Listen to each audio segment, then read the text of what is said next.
Hello students, today will be discuss Kothari commission.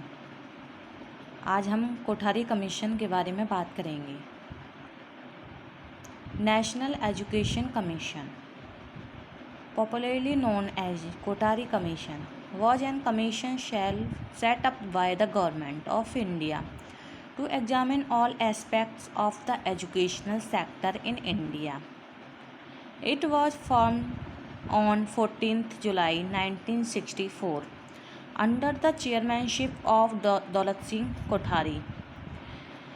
The chairman of the University Grants Commission, the tenancy of the commission, was from 1964 to 1966 and the report was submitted by the commission on 29 June 1966. देखिए, जो आपका राष्ट्रीय शिक्षा आयोग है वो 1964 और 1966 के बीच माना जाता है। इसको हम कोठारी कमीशन के नाम से भी जानते हैं। भारत में शैक्षिक क्षेत्र के सभी पहलुओं की जांच करने और दिशा निर्देशों की सलाह देने के लिए भारत सरकार द्वारा स्थापित एक तदर्थ आयोग था।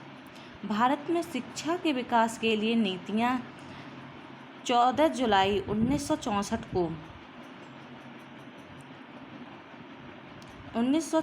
को विश्वविद्यालय अनुदान आयोग के तत्कालीन अध्यक्ष दौलत सिंह कोठारी की अध्यक्षता में इनका गठन किया गया।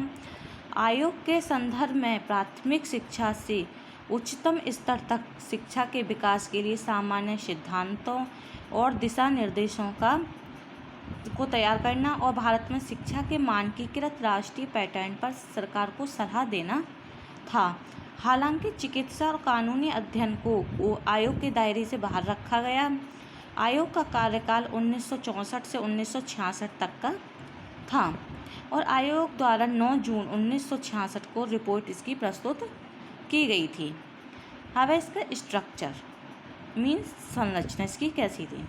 The commission under the chairmanship of Daulat Singh Kothari was the 6th commission in India post independence and the first with comprehensive terms of reference and education. It was composed of a member secretary and associate secretary and 15 members.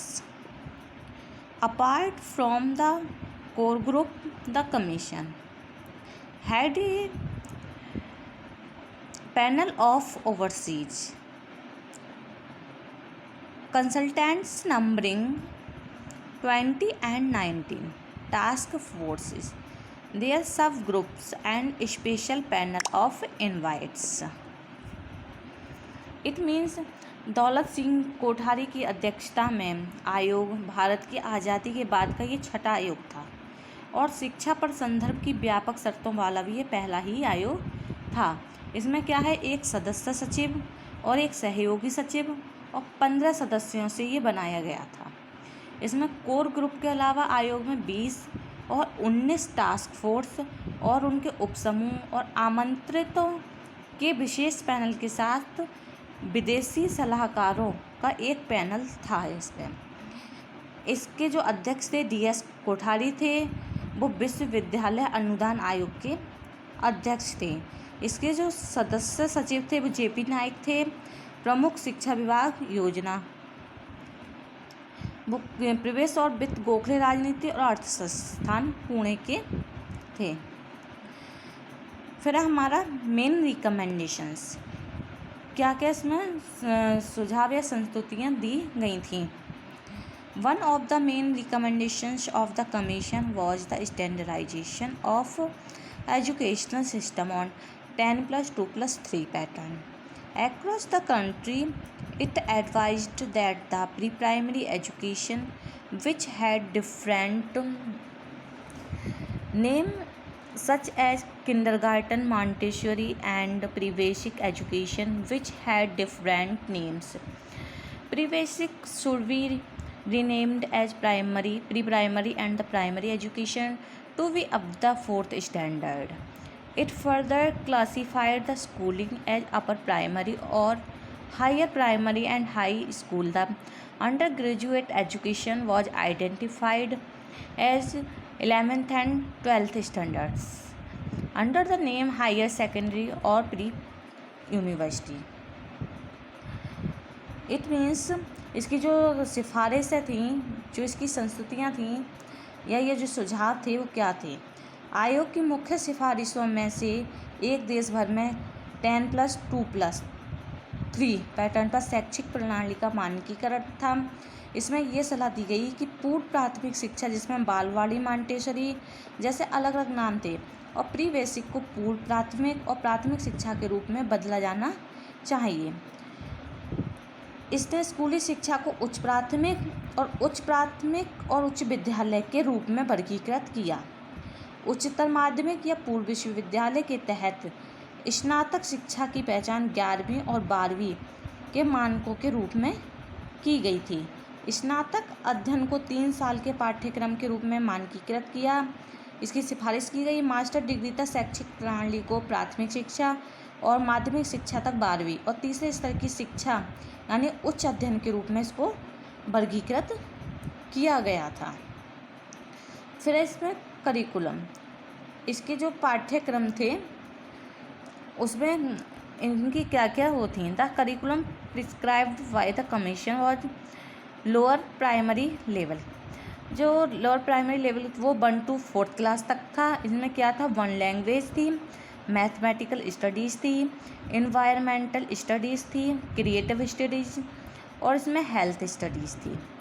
और इसमें क्या था, work experience भी था। जो lower primary level था वो 1 to 4th class तक था।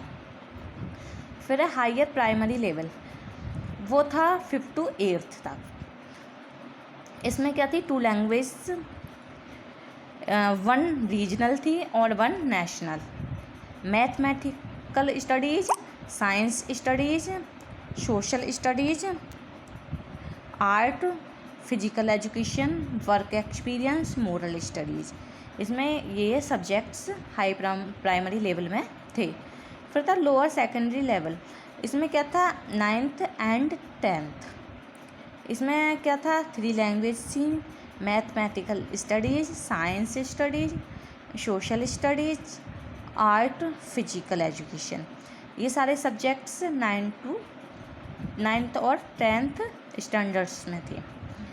फिर था हायर सेकेंडरी लेवल। इसमें 11th and 12th। इसमें 2 लैंग्वेज थी, 1 modern Indian language and 1 classical. Any 3 subjects from कौन से, हिस्ट्री, इकोलॉजिक, जोग्राफी,